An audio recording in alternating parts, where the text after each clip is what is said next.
While the knowledge of machine learning is required from you for the exam, but the game revolves around SageMaker and other services provided by the AWS for machine learning and AI.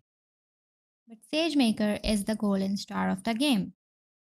SageMaker helps you through the whole machine learning cycle from start to finish, and you will probably have to explain how AWS services interact with it. You need to know it's working for training the model, deployment of the models, or the built in algorithms provided by SageMaker. Let's start by the importance of SageMaker. Why do we need SageMaker? Basically, SageMaker is built to handle the entire machine learning project workflow. So, the ideal process to build machine learning solutions start from fetching the data, cleaning it, processing it, and running feature engineering. Then pass it on to the model for training, evaluating the models after training, and if it's good enough, you can deploy it in production and evaluate on data real time. This is an ongoing process. It means you can get more training data, then again clean it and prepare it, this time perform better feature engineering, and eventually leading towards better training. So, SageMaker allows you to do all of these. You can fetch in the data from S3 or other data storages on AWS, create notebooks to explore, clean, and prepare training data. Then you can run training jobs using the same notebook instances, and you can eventually deploy your model using an EC2 instance as an endpoint. So, how the training and deployment process works in SageMaker. This is a high level diagram depicting the whole process. While training, the training data is fetched from different sources, cleaned, and then added to S3 bucket after feature engineering.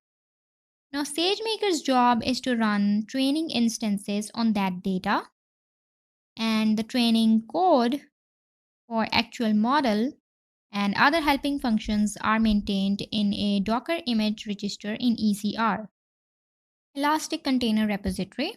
So, what we will do is we will take the data from S3 bucket, initialize ML compute instances, take the code from EC2 container registry, and then run the training job. When the training job is completed, the model artifacts, including model parameters, model configurations, are again stored in S3 bucket for later usage. This time, for the deployment and production hosting, we need to store our inference code and the helping functions again in ECR. Now, the deployment is pretty easy. It has to take the request and predict the results using the saved model, which is stored in S3. So, whenever a request is made, it pulls our inference code from ECR, take the model artifacts from S3, and then perform the prediction. And it will power up as many instances as it needs to provide endpoints. These endpoints can be connected to external real world. So we might have some client application or a mobile application that wants to know, given a voice recording, if a certain person is present in the voice recording. It can say, "Hi endpoint, here is my voice recording. Let me know which one of my friend is speaking here."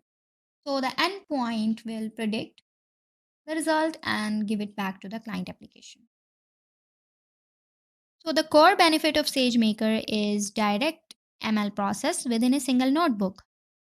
It provides you S3 data access. You can power up a bunch of servers rapidly, and the training jobs and hyperparameter tuning jobs can be run through one notebook easily. You can use built in models for almost everything, such as classification, regression, object detection, speech recognition, time series forecast, etc. You can also use standard Python ML libraries such as Pandas, Scikit-learn, TensorFlow, PyTorch, and MXNet. SageMaker helps you deploy trained models easily, and you can also scale up the deployment in production. This is an image of SageMaker console. You can see at the left side there is a menu which you can use to navigate through different SageMaker functionalities. You can go to the notebooks, you can go to processing jobs, training and hyperparameter tuning jobs, and you can go to inferences. Now let's take a look at data preparation in SageMaker. So you can run NumPy, Pandas, scikit-learn functions like any machine learning workflow on your data for data preparation, exploration, or feature engineering. SageMaker requires the data to be stored in S3 and to be stored in a standard format, record IO, or CSV. If you have big data, you can use Apache Spark within your SageMaker notebook for feature engineering as well. Now, training in SageMaker. SageMaker training jobs require some configuration. They need the path to S3 bucket holding the training data. They need the path to ECR for training code, the actual model to be trained. They need the path to S3 bucket for output to store the model artifacts after training. And they also need the description of compute resources. You need to specify a number of instances you want. And there are multiple training options in SageMaker. You can use built-in algorithms, or you can use TensorFlow, MXNet, PyTorch for models. You can also use Spark MLlib. So Spark MLlib is a distributed machine learning library that helps training for distributed data. Or you can purchase algorithms from AWS Marketplace as well. So model deployment in SageMaker, there are two options. You can use persistent endpoint for real-time prediction. An endpoint is created and connected to a client application, maybe for predictions in real time. Another option is to use batch transform for an entire set of data. In batch transform, SageMaker initializes compute instances, take data from S3, perform inference on the whole data, and then store the results back to S3 bucket.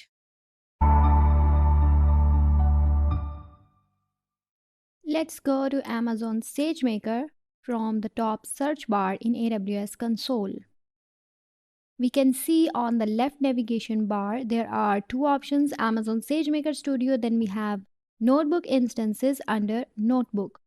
So we will see what is the difference between Amazon SageMaker Studio and the notebook instances later. For now, let's set up our Amazon SageMaker Studio. So it will take some time to start the settings. So there are two options. One is Quick Start. We will go with Quick Start. There is a default username set already. Then we have to set up execution role, and username is used to identify different team members that have access to this Amazon SageMaker Studio. You can change the username if you want to. So you can create a new role, or you can enter a custom IAM role.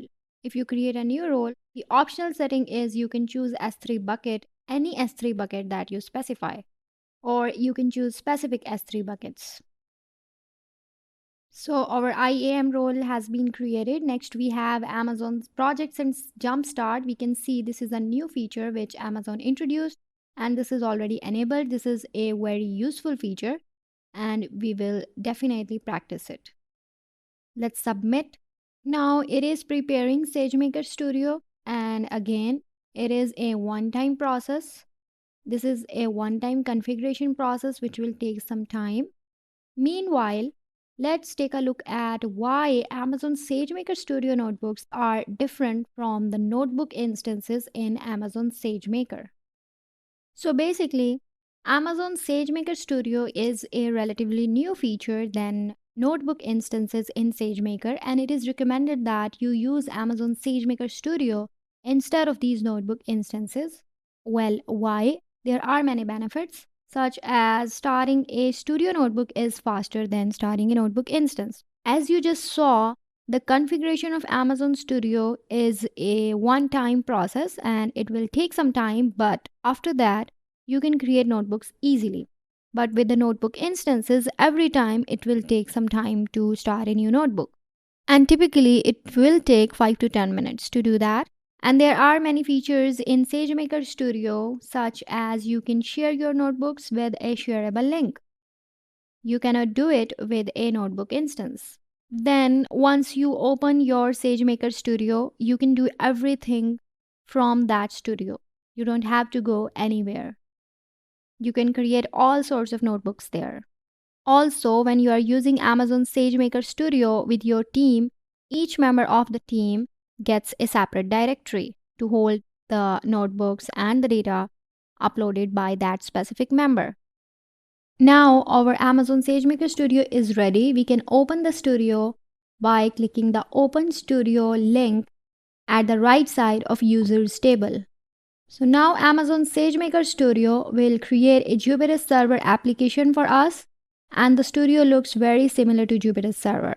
So in this studio interface, we have a top bar and we have a left navigation pane, and then we have a feedback notifications icons on the right side of top bar, and we also have a settings icon at the right side. So basically at the left sidebar, we have different icons available, and if you click on those icons, you can see what they can do. So first of all, we have a file browser, which is used to upload files on the studio. Then we have an option to see all the running terminals and kernels in the studio currently. Then we have a Git icon that we can use to connect to a Git repository.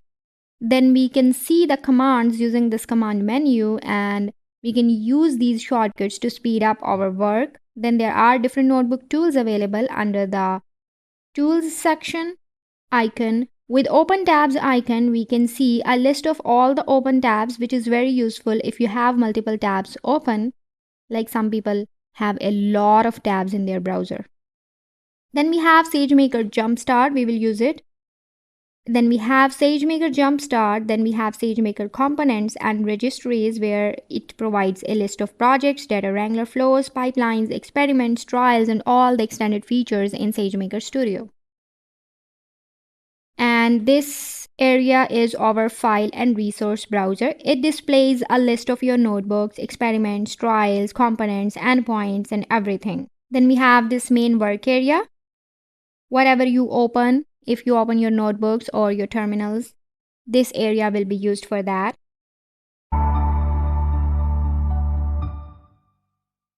In this demo, we will explore the basic functionality of Amazon SageMaker Studio. We can go to Amazon SageMaker Studio from Amazon SageMaker console and click Open Studio from the Users table. When we open SageMaker Studio, Launcher is open by default. So Launcher provides us a space where we can explore the functionality of SageMaker Studio and get started. It offers us one-click solutions, models, and tutorials using SageMaker JumpStart. It also offers us to build models automatically using Autopilot Experiment. Then we have ML task and components, where we can create feature groups. We can prepare and visualize our data with SageMaker Data Wrangler. We can create new projects or new Autopilot experiment. We can also create a notebook from scratch if we want to, or open Python 3 console to experiment something, or an image terminal. We can also select relevant SageMaker image to run these notebook console or terminals.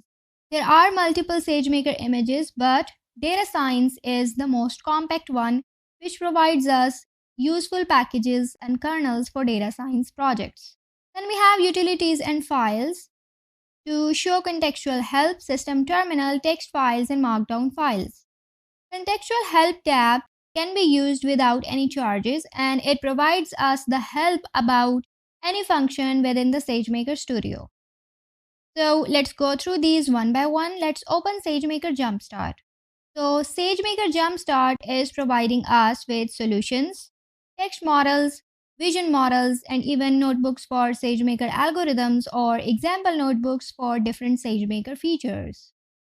It also provides us link to some blogs where we can read deep dives and solutions from machine learning experts hosted by Amazon. It also provides us links to the video tutorials for SageMaker features and machine learning use cases also hosted by Amazon. Now, instead of using these solutions and notebooks, if we have our own notebook or our own Python code files or any other text file or something else which we want to add in our project, we can go to this file browser from the left sidebar and click Upload icon, upload files from our local system. Sometimes we have our code or our project residing in the GitHub. For example, we have this Amazon SageMaker examples repository on GitHub, which provides us an extensive set of examples to use Amazon SageMaker and we want to use this code for experimentation. So we don't want to create a new notebook and copy paste all the code. Instead, we want to clone this repository so that it creates a folder in our Amazon SageMaker Studio. So back in the Studio tab, we will go to the Git icon in the left sidebar and clone a repository by pasting its link. When we paste the link, we can see the status at the bottom that Git is cloning a repository. Let's open an example notebook such as SageMaker Tuning. From the top toolbar, click the first icon to save and checkpoint the notebook. We can insert a cell using this plus icon and cut, copy and paste using these icons. Then we have a play button to run the selected cells and advance towards next cell, or we can interrupt the kernel while it's working. This drop down shows us the format of the current cell such as markdown, code or raw. We can also launch the terminal in current SageMaker image from the notebook. And if we want to evaluate different checkpoints, and if we want to evaluate the difference from the last checkpoint, we can easily do that. So the red color shows us the checkpointed file and the green color shows us the current SageMaker tuning for fraud detection file. And we can see that a lot of metadata changed and outputs changed. If we have cloned a file from Git and we want to see the difference, we can see it from the Git icon. Next, we have instance type that can be used for this notebook. We have multiple options here. MLG3 medium, which is a general purpose instance, but we have MLG4DN, which is accelerated computing instance category, and 16 GB memory is available. We have MLM5 large, which is general purpose again, and we have compute optimized C5.large instance as well. Since we have enabled fast launch only, it is showing us only 4 instance types. But if we disable it, we have a large range of options to use. So carefully consider the pricing and your task before selecting any instance. Next, we have kernel options. So we have multiple options for the kernel. We can use Spark Magic if our application involves Spark, or base Python if we are doing something basic in the Python. And we can use Python data science kernel when we are running data science projects because it involves multiple packages and we don't have to install extra stuff. It is already installed. All the important libraries are already installed in data science kernel. But if we want to specifically work on MXNet, PyTorch or SageMaker JumpStart or TensorFlow, we can choose relevant kernel from here. Next, we can view kernel matrices, how much the CPU usage is and how much memory is being used. We can also see instance matrices, the CPU usage and memory usage by the instance. And the circle here tells us if the kernel is idle or it is running. So the empty circle means the kernel is idle and the filled circle means the kernel is running.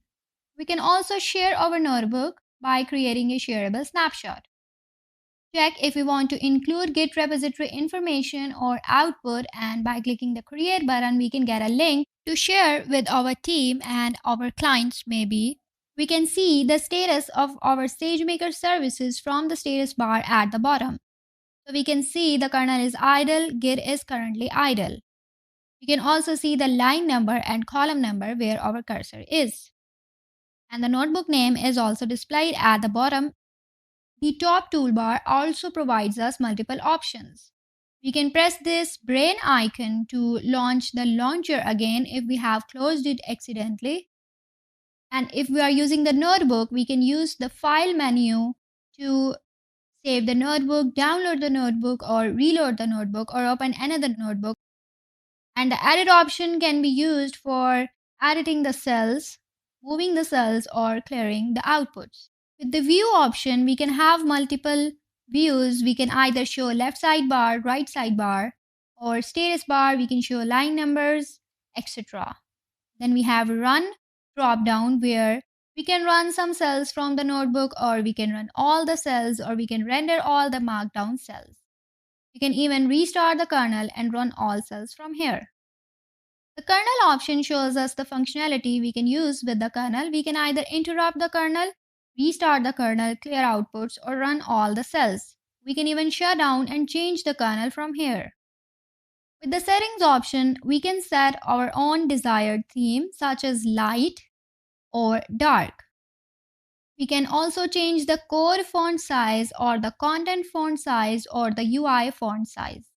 Once you are done with everything in the SageMaker Studio, you can go towards the components icon in the left sidebar and see the running instances, running apps, and kernel sessions.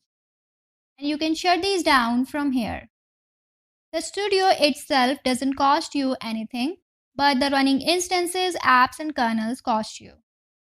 Also, the volume we are using for data storage costs us some charges. So it is always safe option to close all the running instances and running apps before shutting down the studio.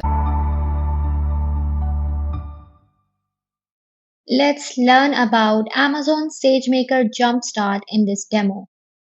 We can open Amazon SageMaker JumpStart from the launcher or by clicking on the second last icon in our left sidebar. So basically, SageMaker JumpStart provides us with a lot of solutions. There are 16 solutions such as fraud detection in financial transactions, credit card decisions, predictive maintenance. Then we have a lot of text models that are useful for text classification, sentence pair classification, or extractive question answering. We can see they have also described the dataset used for pre-training and if the model is fine-tunable or not and what is the source for the model. Then we have vision models, Inception V3 for image classification, SSD VGG16 for object detection, and then Inception V3 feature vector for image feature vector extraction. And we have 196 vision models available in our SageMaker JumpStart. There are also multiple notebooks that explains the working of various SageMaker built-in algorithms such as linear learner, XGBoost, insights algorithm, etc. Then we have 5 example notebooks available that use SageMaker features like spot instance training, experiments, hosting a PyTorch model, and a large variety of use cases. We also have blogs and video tutorials available in the JumpStart. So JumpStart is a very good place to start working on Amazon SageMaker, but it does not provide a lot of flexibility to do your work.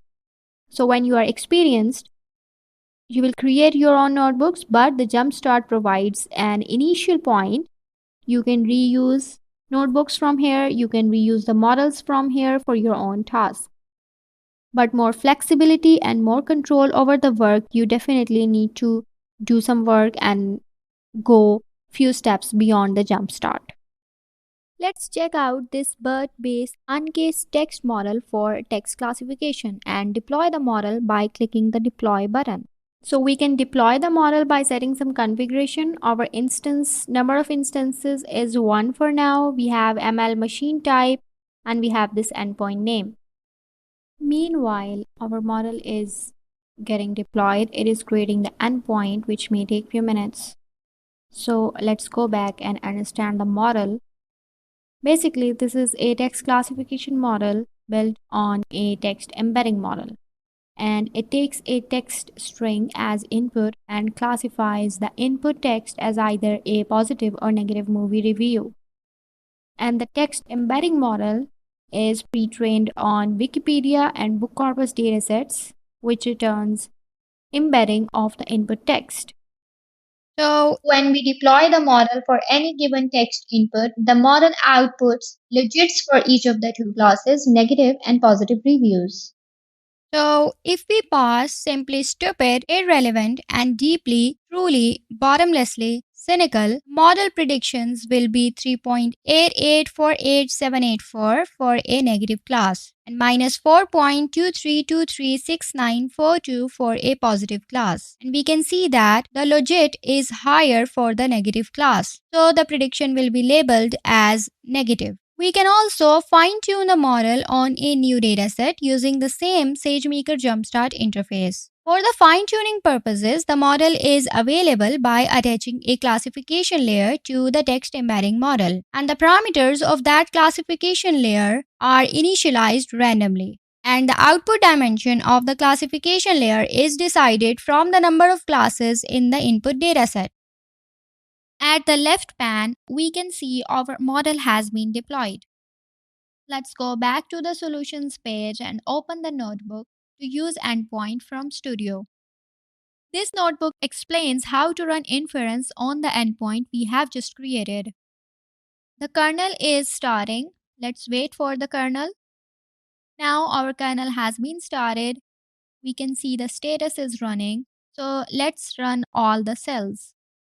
Basically, the inference needs two libraries, JSON and Bodo3, and we have two text feedbacks we want to get classified. Then, to query the endpoint that we have just created, we will first create a label map which says 0 for negative and 1 is for positive. Then we have new line, bold, and unbold variables for some formatting. Then the function query endpoint. The function uses endpoint name and invoke the endpoint using Bodo3 and send the encoded text as body. And our content type is application X text. We will get the model predictions from the response body. We are using a for loop to go through all the text. When our text was astonishing, profound, etc. So the model prediction are minus 4.22542 for negative class and 4.55869722 for the positive class. And the value is higher for the positive class, so the model prediction will be labeled as positive. Then again, we have the text simply stupid, irrelevant, etc.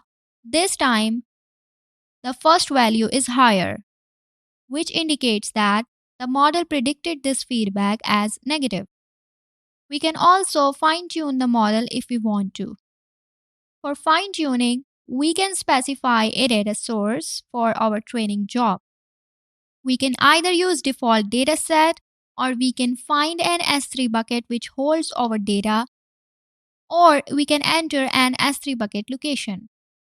Then we have deployment configuration. After the fine tuning, we definitely need our model to be deployed to get predictions from it. So this option will set the deployment configurations. Then we have hyperparameters. We can tune the model with 3 epochs, learning rate, and a batch size. And the train button will start the training job according to these hyperparameters and deployment configurations. Configuration. So once we are done with everything, we want to delete our resources. From the JumpStart icon in left bar, there is a drop down which contains the number of solutions, number of model points, and number of training jobs. For now, we only have one model point installed. Now we will go to the same tab where our BERT base uncased model was deployed. And this time we are not going to open the notebook. Instead, we will delete the endpoint. And the deleting will take few minutes. Once the endpoint has been deleted, you will see this message. And we can see the model endpoints are shown as 0 in our left sidebar as well. When you are using Amazon SageMaker Studio, the studio itself doesn't cost anything. But all the running kernels, instances, and gateways cost you a lot.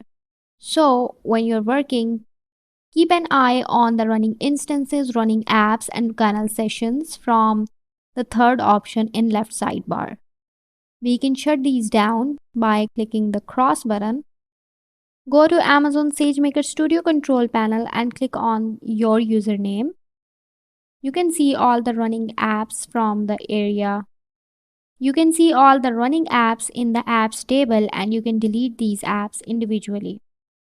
We can see that it has been deleted and we are safe to exit from our studio without causing any further charges. Let's dive into the world of SageMaker algorithms by examining linear learner and XGBoost algorithm. Both can be used for classification and regression. So, what is linear learner? Basically, linear learner uses linear regression. It will fit a line on your dataset and predict the incoming data based on that line. But that's not all. can be used for classification as well. It will assign a threshold for classification and it works for binary and multi-class classification. It requires input in certain standard format. So you can use record IO wrapped protobuf. In the protobuf record IO format, SageMaker converts each sample in the dataset into a binary representation as a set of 4-byte floats, then loads it in the protobuf values field.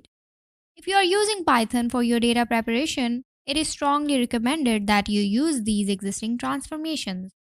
However, if you are using another language, the protobuf definition file needs to be created by you in a specific schema. It also supports CSV files as a dataset for training. In the input data channel specification, you need to specify text CSV as content type. And it requires that the CSV file does not have a header record, and the target or label is in the first column. To run unsupervised learning algorithms that don't have a target, specify the number of label columns in the content type. It supports pipe and file mode. So file mode downloads data to the local Amazon Elastic Block Store or EBS volume prior to starting the model training. So definitely it will take more time if you have large dataset. In the pipe mode, data is streamed directly to training instances, thus requiring less disk space and less startup time. Now let's see how a linear learner algorithm works. First step is pre-processing. It requires normalization or feature scaling is an important pre-processing step for certain loss functions. It will ensure that the model being trained on your dataset does not become dominated by a single weight. So the Amazon SageMaker's linear learner algorithm has a normalization option. If this option is turned on, the algorithm will go through a small sample of the data to learn the mean and deviation values. Later, each of the features in the full dataset is shifted to have mean of 0 and scaled to have a unit standard deviation. You should also ensure that you have shuffled training data to get better results. Linear Learner uses distributed version of stochastic gradient descent for training, and you can control the process with optimization techniques such as ADAM, SGD, AdaGrad. You can also specify their hyperparameters such as momentum, learning rate. If you aren't sure which algorithm or hyperparameter value to use, you can always choose the default options. Linear Learner allows you to optimize and train multiple models in parallel, each with slightly different objectives. Once the training is done, it will validate all the parallel models and evaluate their performance. So models are evaluated against a validation set, and it will select the most optimal model from the models trained parallelly. It uses best loss for regression problems, and it uses a combination of criteria for classification problems including accuracy, F1 measure, or cross-entropy loss. If the algorithm is not provided a validation set, then evaluating and selecting the most optimal model is not possible. Let's see some important parameters that are used to configure linear learner algorithm. Number of classes. The algorithm assumes that classes are labeled from 0 to number of classes minus 1. And these are required when predictor type is multi-class classifier, otherwise the algorithm ignores it. Next we have predictor type. So predictor type basically selects your specific problem. It specifies the type of target variable from regression, binary classification, or multi-class classification. Then we have accuracy top k. It's basically a threshold for multi-class classification. If the model assigns one of the top k scores to the true label, an example is scored as correct. Next, we have balanced multi-class weight to give equal importance to all classes during loss calculation in multi-class classification. We can also change learning rate and regularization terms for our linear learner algorithm. Learning rate is a step size used by the optimizer for parameter updates. It allows the tuning of L1 and L2 regularization. Usually, complex models like random forest, neural networks, and XGBoost are more prone to overfitting, but simpler models like linear learner can overfit too. So L1 regularization is the preferred choice to avoid overfitting when you have a high number of features. L1 regularization is basically a form of feature selection because when we assign a feature with a 0 weight, we are multiplying the feature values by 0, which returns 0, and indicating the significance of that feature. L1 regularization is also called lasso regression. Then we have L2 regularization also available in linear learner model, and it combats overfitting by forcing weights to be small but not making them exactly 0. L2 regularization is not robust towards outliers. For the deployment purposes and for the training purposes, linear learner algorithms support single and multi-machine CPUs and single GPUs. You can use multi-GPU machines, but it will not bring any benefit. Now let's talk about XGBoost algorithm. What is it? It is a gradient boosted tree. Gradient boosting is a supervised learning algorithm that attempts to accurately predict a target variable by combining an ensemble of estimates from a set of simpler and weaker models. So, boosted ensemble methods generally provide better accuracy in contrast with bagging methods. It uses multiple decision trees as weak learners. It maps input data points to the leaf of the trees and minimizes L1 and L2 objective functions. It uses a gradient descent algorithm to minimize the loss when adding new models. Gradient descent focuses on finding the local minimum. Like other boosted methods, this algorithm is winning a lot of competition these days. It works for regression, classification, and ranking problems. It will assign a threshold for classification problems, and it works for binary and multi-class classification as well.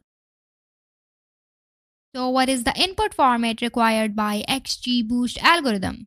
So it requires CSV or libsvm, and the first column must be the label for CSV.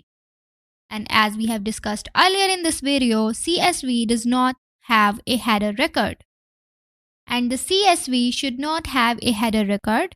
For the CSV training input mode, the total memory available to the algorithm should be enough to hold the dataset. You can calculate the total memory by multiplying the instance count to the memory available in the instance type. Let's see how we can use XGBoost algorithm in SageMaker. So the SageMaker XGBoost uses Python-based pickle module to serialize and deserialize the model, which can be used for saving and loading the model later. You can use built-in SageMaker algorithm, which brings more flexibility, better logging, improved hyperparameter validation, and an expanded set of metrics than the original versions. Or you can use external implementation of XGBoost algorithm as a framework in SageMaker. This way, you can have more access to flexibility and advanced scenarios such as k-fold cross-validation, because you can customize your own training scripts instead of depending on the SageMaker's scripts. Let's take a look at important parameters and supported instances for XGBoost algorithm. So, important parameters include alpha. Alpha is used for L1 regularization term on weights. So the higher value will bring conservative model. Then we have ETA. ETA shrinks the feature weights to make the boosting process more conservative. We have gamma, that is the minimum loss required to make a partition. Then we have gamma. Gamma is the minimum loss reduction required to make a further partition on a leaf node of the tree. The larger the move, conservative the algorithm is. We have lambda as L2 regularization term on weights. Its higher value, conservative model. We have max depth as maximum depth of the tree. Its higher value will bring a complex model. Then we have minimum child weight. It is minimum sum of the instance weights needed in a child. Higher the value, more conservative model. Then we have number of rounds to run the training. Subsample. Subsample ratio of the training instance to prevent overfitting. Currently, XGBoost algorithm only supports CPUs for training. You can use general purpose compute instances for training, and these are better choice than a compute optimized C-type instances. It is a memory bound algorithm, so it is recommended that you have enough memory in selected instances to hold the training data. Later versions of SageMaker XGBoost supports single instance GPU trainings such as P3. To take advantage of GPU training, specify the instance type as one of the GPU instances and then set the tree method hyperparameter to GPU hist in your existing script. Image classification in SageMaker. In this demo, we will use SageMaker's built-in image classification algorithm for multi-label classification. So basically, the ML certification exam tries to find out if you are actually experienced in machine learning. It does not only test your bookish knowledge, but it also requires you to be able to find if the model is overfitting, underfitting, and what are the problems in training and be able to fix these. And the only way to learn that is practice. So what is image classification algorithm in SageMaker? Basically, it is a supervised learning algorithm which supports multi-label classification. It takes image as input and classifies it into one of the output categories or more. So it can work as single label classification model and also multi-label classification model depending on the training and testing images. It uses a convolutional neural network, ResNet. So ResNet was the winner of ImageNet Challenge in 2015. And it supports record IO and image input types for training, but for the inference you can only pass images. Image classification in Amazon SageMaker can be run in two modes, full training and transfer learning. So basically, since ResNet is trained on ImageNet, which is a very vast dataset that has more than 11 million images with about 11,000 categories, so it pretty much covers everything. So once a model is trained with ImageNet data, it can easily be used to generalize with other datasets as well by simple readjustments or just fine-tuning the top layers. Therefore, if we have a large dataset, we can use full training mode. But if our dataset is similar to ImageNet or if it's smaller in size, then we can use transfer learning. This time, the network is initialized with pre-trained weights and just the top fully connected layer is initialized with random weights.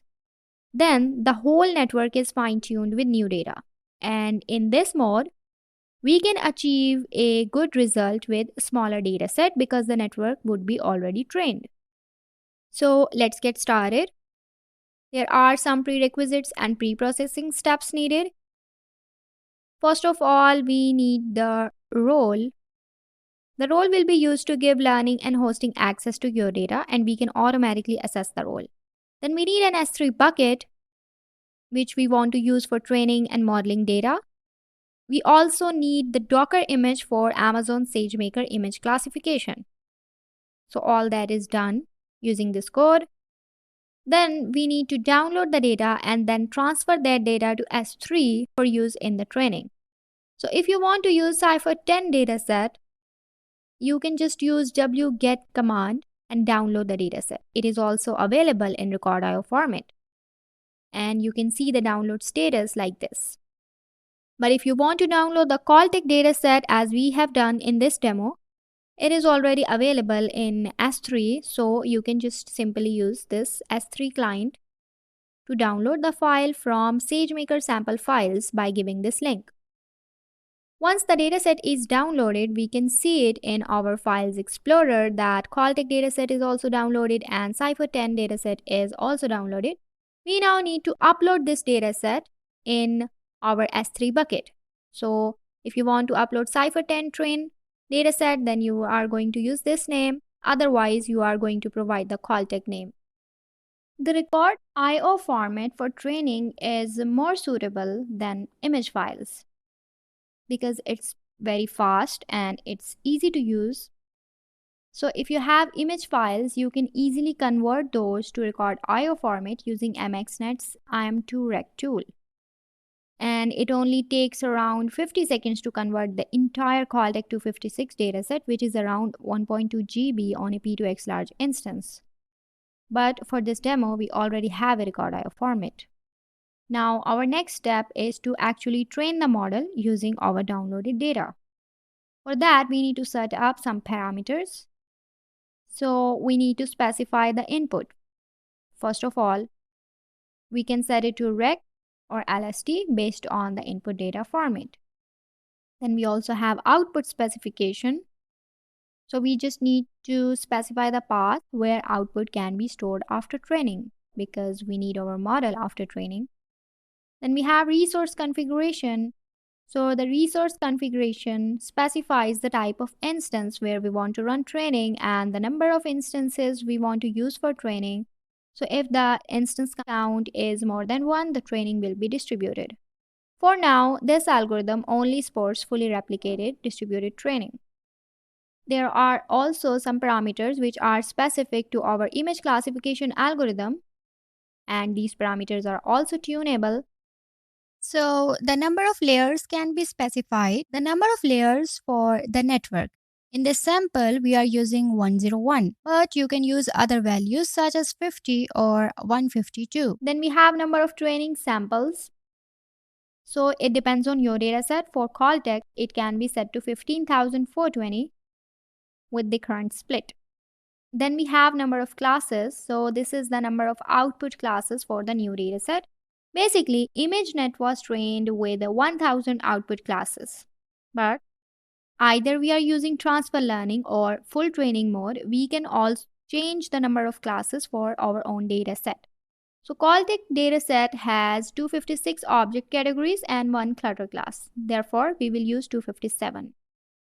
Then we have epochs and learning rate. Learning rate is basically the step size to update the parameters, and epochs is number of cycles to perform the training. Then we have mini batch size. These are the number of training samples used for each mini batch. In distributed training, the number of training samples used per batch will be number of instances multiplied by mini batch size. So basically, each instance will get a mini batch. Then we have an option to use pre-trained model. By default, this option is 0, which means full training. But if you want to use pre-trained ResNet model, you can set it to 1. So it usually takes 10 to 12 minutes per epoch on a P2X large machine. And the ResNet typically converges after 10 epochs. But in this demo, we will use few epochs to save time. And the recommended instances for the training are MLP2X large, MLP2AX large, or 16X large, or MLP3-2X large instances. Basically, image classification algorithm requires a GPU for training. It does not work using a CPU. So if you are using a new account, then you need to open a ticket to increase your service limit because GPUs are not allowed for new accounts. I don't know what is the reason for that. And how can you increase this service limit or quota? You are going to go towards your AWS dashboard, create support case, and the case type as service limit increase. And the limit type should be SageMaker training jobs. Then you can add the request information. You can add the region where you are working. The resource type is SageMaker training, or you can ask for a spot instance. And limit asks you about which instance you want to use, and set your new limit value to 1. Now let's set our parameters. We are using only 18 layers, but we can use 34, 50, 101 or 152 layers as well. Our image shape for this dataset is 224 by 224 with 3 channels, red, blue and green.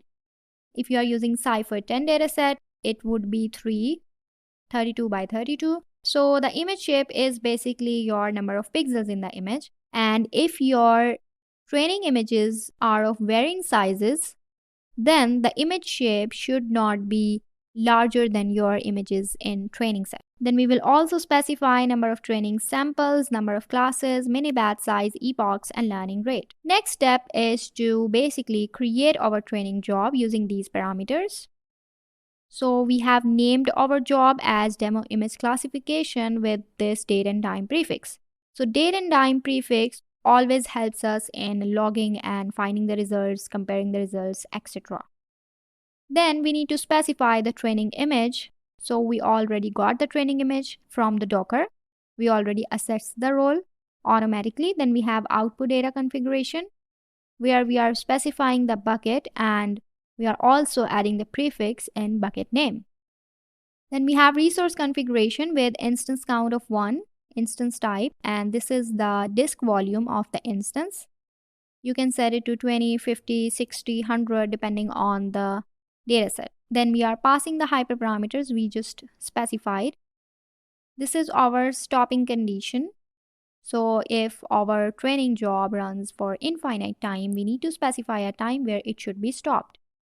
Then we have input data configuration where we are passing the key towards our train and validation buckets in S3, and we are setting the distribution type as fully replicated.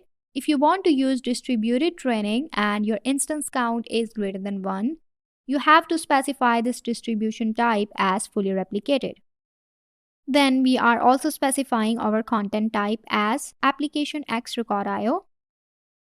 So once all the parameters for training job are set, we can run the training job by using SageMaker's function create training job. And we can confirm that the training job has started by getting the status of the training job. Once the training job is complete, we will again check the status if it is running, completed, or failed. Once our training is complete, we can deploy the model. For that, we will again need to create the model, run the batch transform, or we can host the model for real-time inference. And you can always do this in another notebook as well, because your model is trained and stored in S3, so you can access the model from S3 using any notebook. For the ease of use, we are doing all that in one notebook. So how can you create the model? You need to specify the model name, the name we already used. We can also get the training job information. Then we will load the model artifacts from S3. We also need the Docker image or image URI.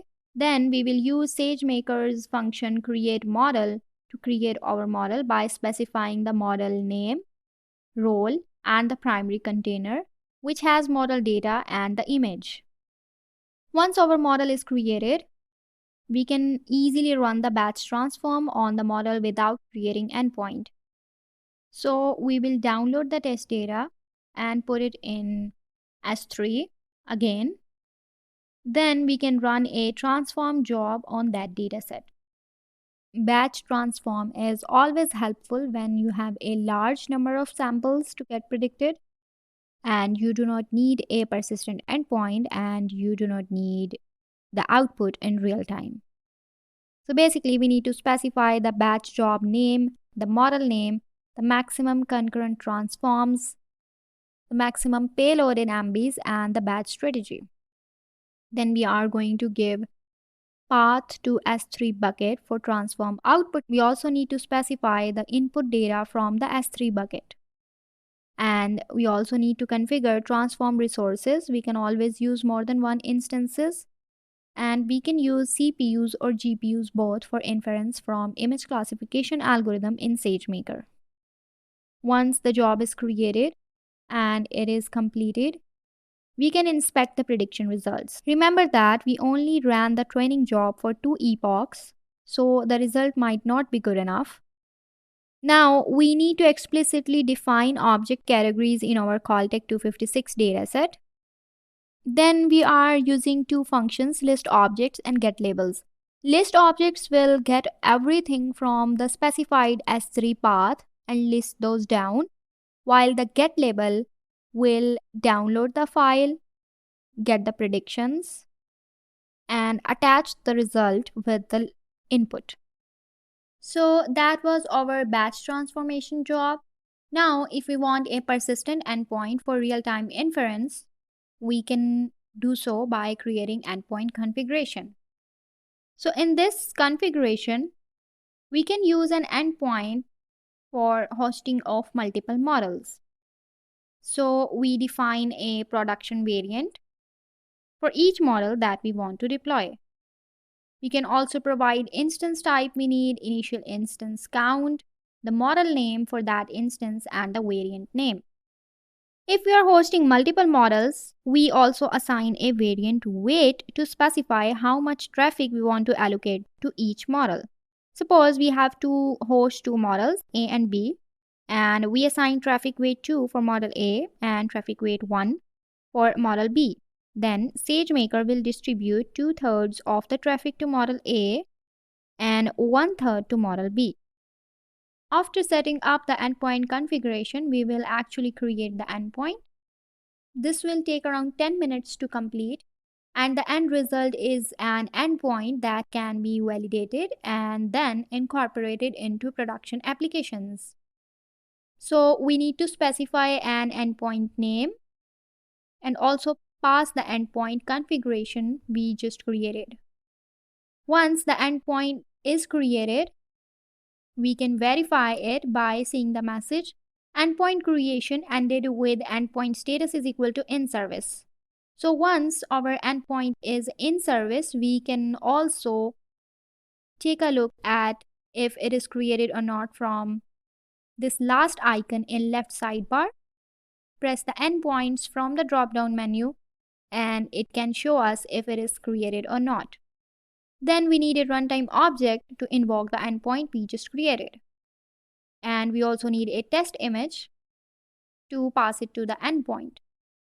So to get inference from the model, we will read the image file, get the array as payload, and pass it to the endpoint using invoke endpoint function. This will provide us with JSON response and we will get the result from the body.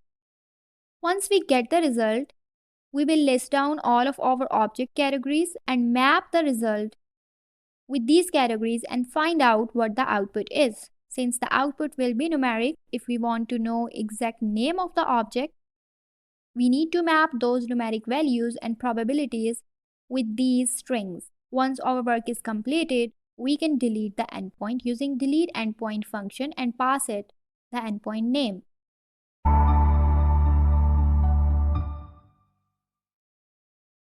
Let's dive into another great algorithm built on top of VGG and ResNet, which predicts the objects present in the image and their confidence score. So the job of object detection algorithm is to detect and classify objects in an image. Using a single deep neural network, so the job of object detection algorithm is to detect and classify objects in an image. And it does the job by using a single deep neural network. It is a supervised learning algorithm that takes images as input and identifies all instances of objects within the image scene. Once it has identified the object, it will draw a rectangular box around the objects to identify their location and scale. It also applies confidence scores to all detected classes. The object is categorized into one of the classes in a specified collection with a confidence score that it belongs to this specific class. This is an example output of an object detection algorithm. We can see that there are rectangular boxes around laptop, bottle, chair, cup, and bowl. So object detection algorithm requires record I/O for training in pipe mode. It also supports image content type for training in file and pipe mode. And the image content type is supported for inference as well. The recommended input format for training is Apache MXNet record I/O specifically. And for the training with the image content type, we need to add a JSON annotation file for each object in an image as well. And for the training with the image content type, we need to add a JSON annotation file which will contain information of all the objects in the images. You can see a sample annotation file at the left side. Let's see how object detection works in SageMaker. So it will take image as an input and produce categories and confidence score as output. It uses single shot multi-box detector CNN with VGG or ResNet architectures. Single shot multi-box detector takes a convolutional neural network pre-trained for a classification task as a base network.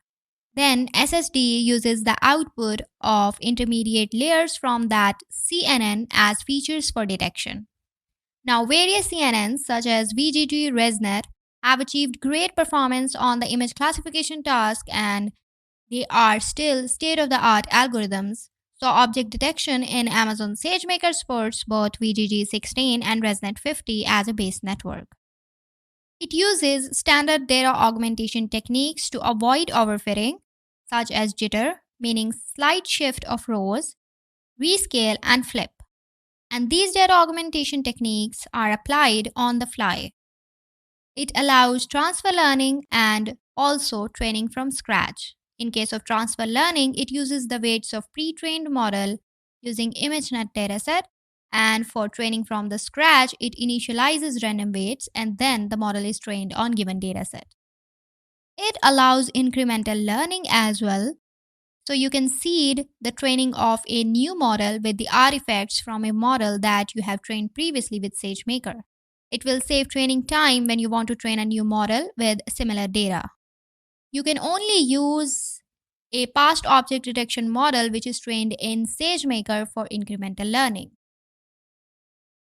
Now let's take a look at important hyperparameters. Learning rate, the step size to update the parameters. Then we have mini batch size. A large mini batch size usually leads to faster training, but it may cause out of memory problem. And the memory usage is related to mini batch size, image shape, and the base network architecture.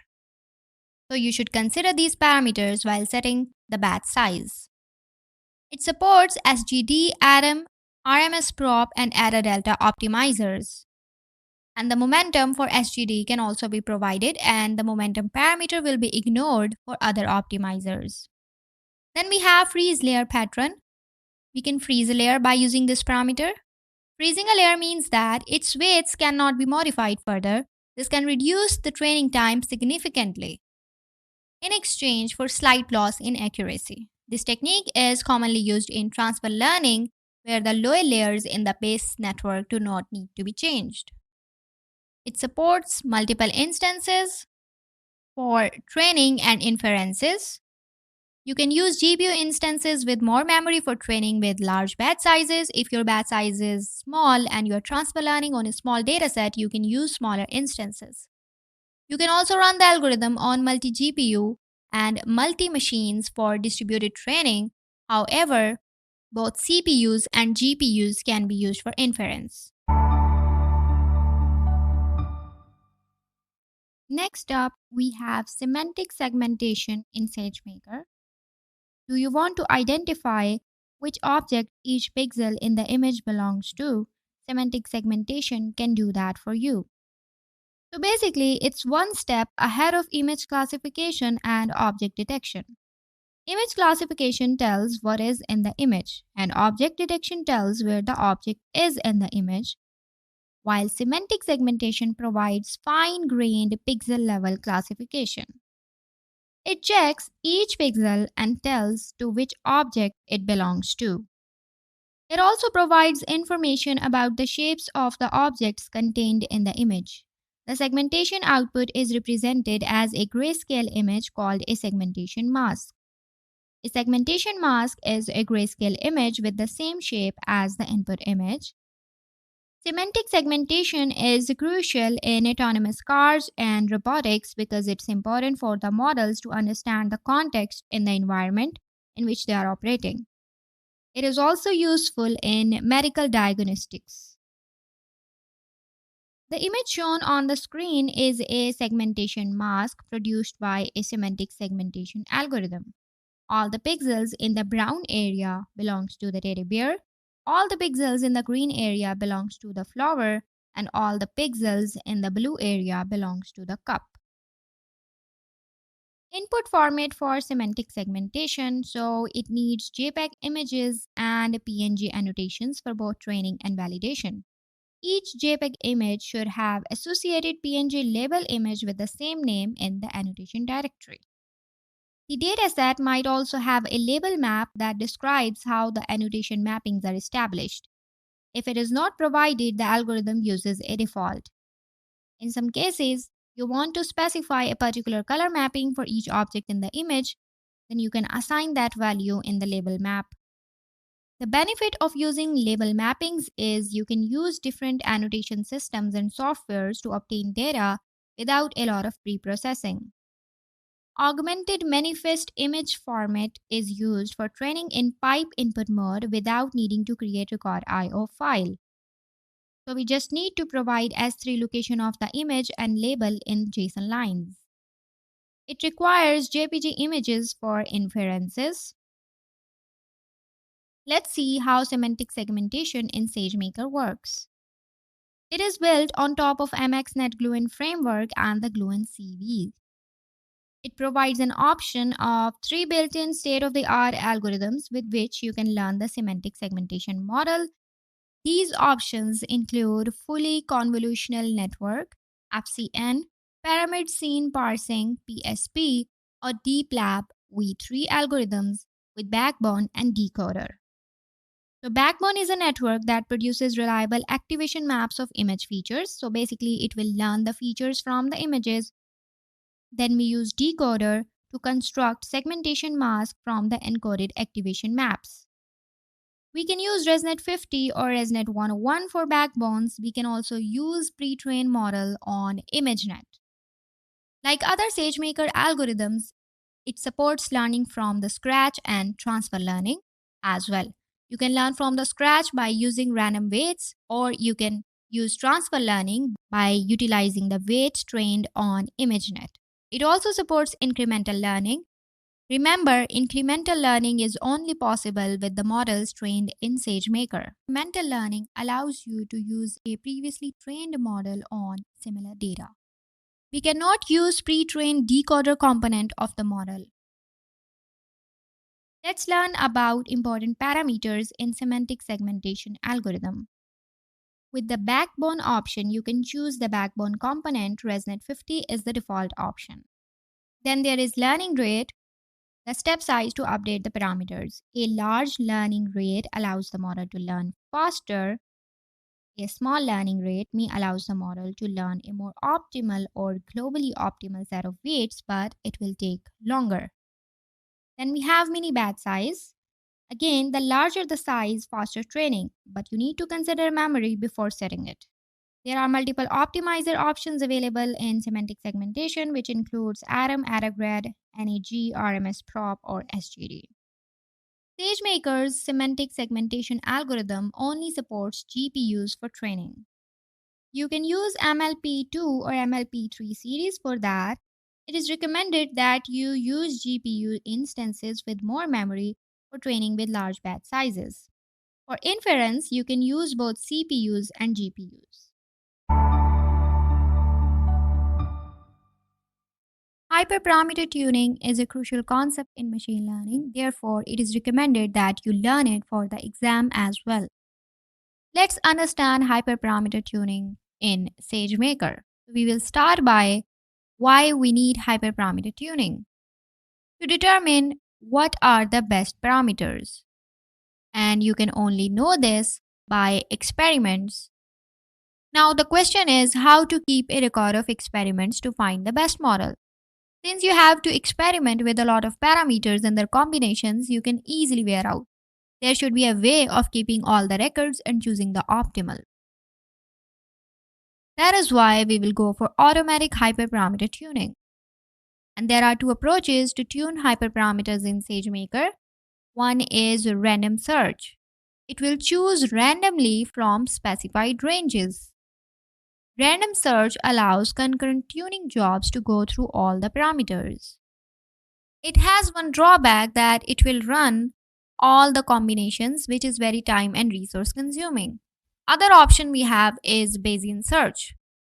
So Bayesian search does the hyperparameter tuning and deals with it as a regression problem. It finds the best set of parameters with SageMaker's Bayesian optimization algorithm. And this method enables you to learn from previous tuning runs and reduce the search space. That's why this greatly decreases the time required to find the optimal parameters.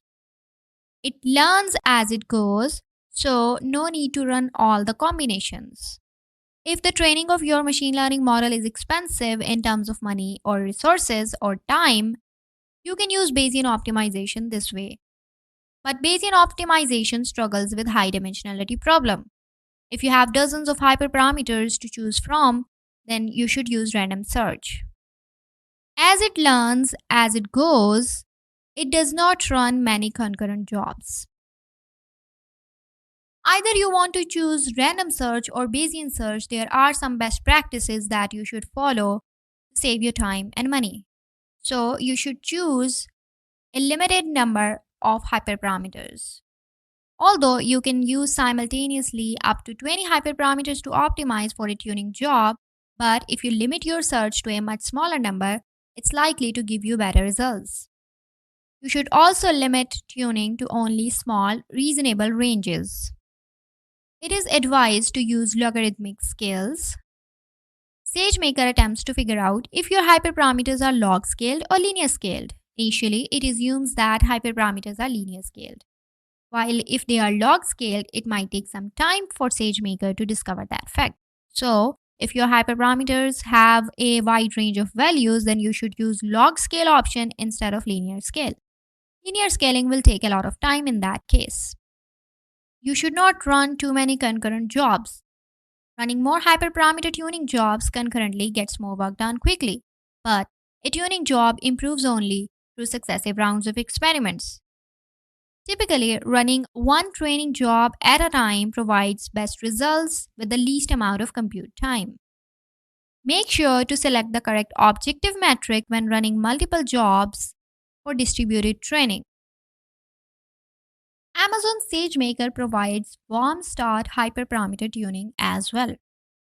JumpStart hyperparameter tuning takes one or several previous tuning jobs as a starting point, and the results of previous tuning jobs are used to inform which combination of hyperparameters to search over in the new tuning job. JumpStart either uses Bayesian or random search to choose the combinations of hyperparameter values from the ranges that you specify. You can choose best combination of hyperparameters more efficiently if you consider previous hyperparameter tuning jobs. But JumpStart tuning jobs typically take longer time to start than standard hyperparameter tuning jobs because they need the results from the parent jobs to start the job. And the increased time depends on the total number of training jobs launched by the parent jobs. So why should you consider JumpStart? If you want to gradually increase number of training jobs over several tuning jobs based on the results, then you should use JumpStart. If you have new data and you want to tune same model with new data, you can use previous hyperparameter tuning jobs to tune the model. And if you want to change the ranges of hyperparameters that you used in a previous tuning job, or you want to change the static hyperparameters to dynamic ones, or you want to change the tunable hyperparameters to static one, so you can use JumpStart tuning here. If your previous hyperparameter tuning job stopped early or unexpectedly, you can use that hyperparameter tuning job to start a new one. There are two different types of JumpStart tuning jobs. One is identical data and algorithm. So in identical data and algorithm, new hyperparameter tuning job uses same input data and training model as the parent job. But you can change the hyperparameter ranges and the maximum number of training jobs.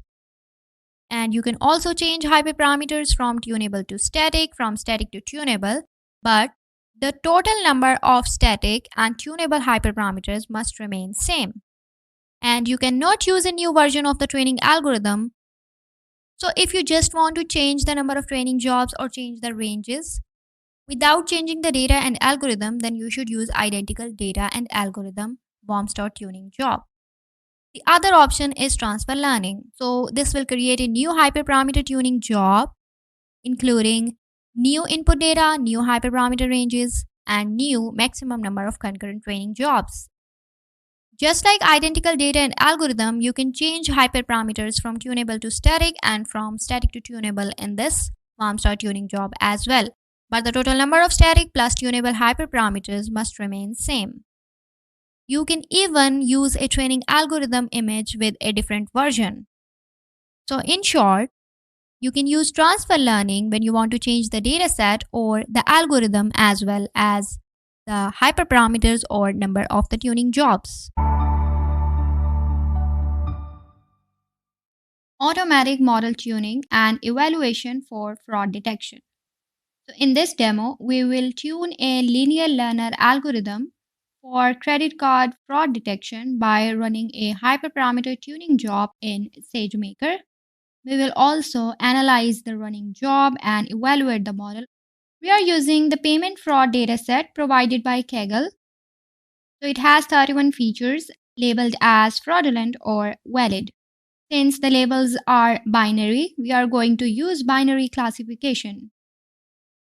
First of all, we need to import special libraries for data preparation and SageMaker session and role as well. Then we can download our data file using the link with wget command. We are going to unzip our data and then read it as a data frame. So as we can take a look at the data shape is almost 28,000 rows and 31 columns. Column names are V1, V2, V3, etc. We have amount and we have class. So the label is already in the form of 0 and 1. But if your dataset has categorical label, you have to convert them to numeric form.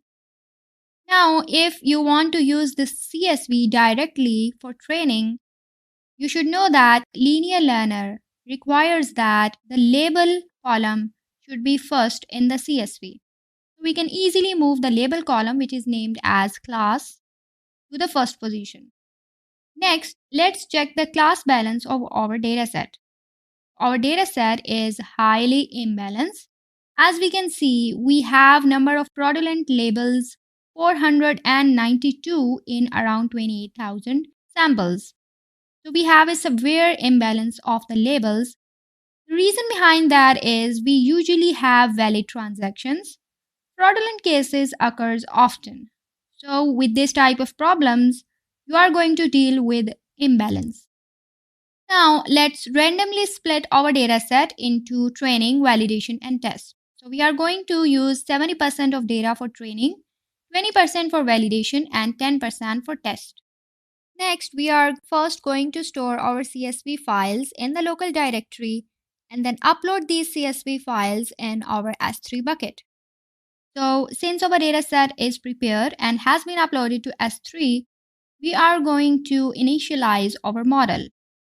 So we need to specify an S3 prefix to hold the data for training. So the prefix is demo fraud detection. We have an output path containing that prefix.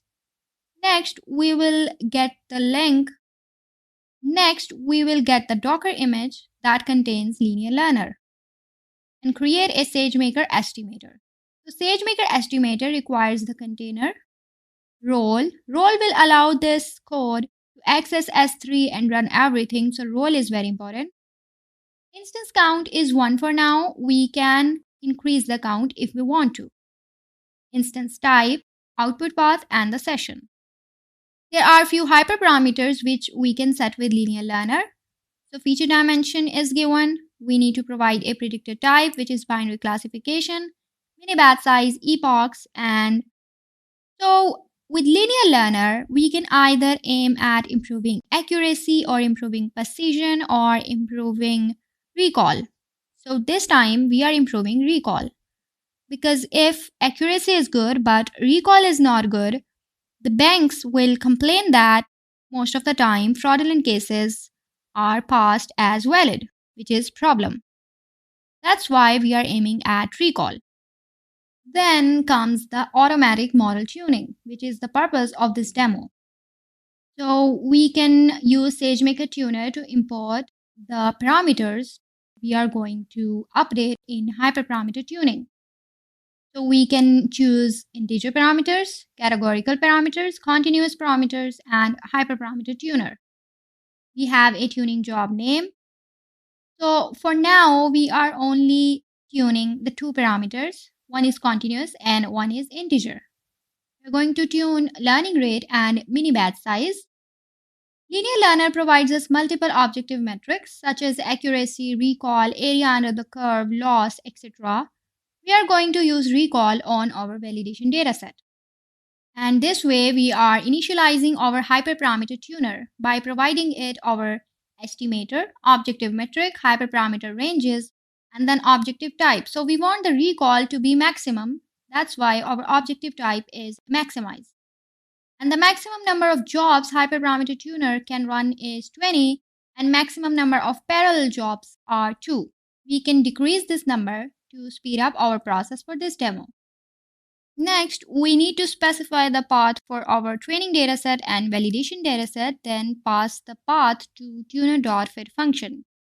Now let's run the tuner. So the tuner has started and our hyperparameter tuning jobs are running. We can analyze our hyperparameter tuning job from Amazon SageMaker console. So let's go to hyperparameter tuning jobs from the training section in the left sidebar. We can see our linear demo job is in progress, and by clicking it, we can see the training job status counter as well. Let's click on the job which is in progress. So we can analyze all the details of the job. We can also monitor that specific job with algorithm metrics or instance metrics. And you can also create model or create a model package from an individual training job as well. So with the best training job tab, we can take a look at the summary and hyperparameters for this best training job. You can also create a model out of this training job.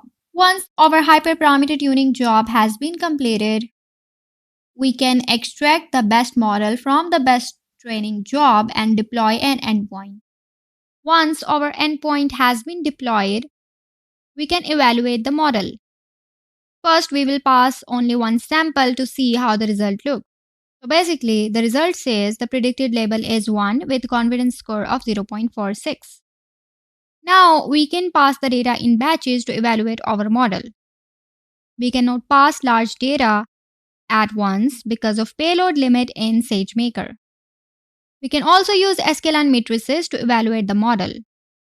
Once everything is done, we need to delete the endpoint from SageMaker console. Go to endpoints from the inference section in the left sidebar. You can also take a look at existing models you have from this sidebar and delete the unnecessary ones. In this course, we have covered plenty of portion from the exam guide. We explored the features and capabilities of SageMaker. We also compared SageMaker notebooks with SageMaker Studio notebooks. Then we got our hands on the real usage and ran a quick solution with SageMaker JumpStart. We learned about various SageMaker's built-in algorithms, including linear learner, XGBoost, object detection, semantic segmentation, through code demos. We also grasped the idea of automatic model tuning in SageMaker and how we can use JumpStart hyperparameter model tuning.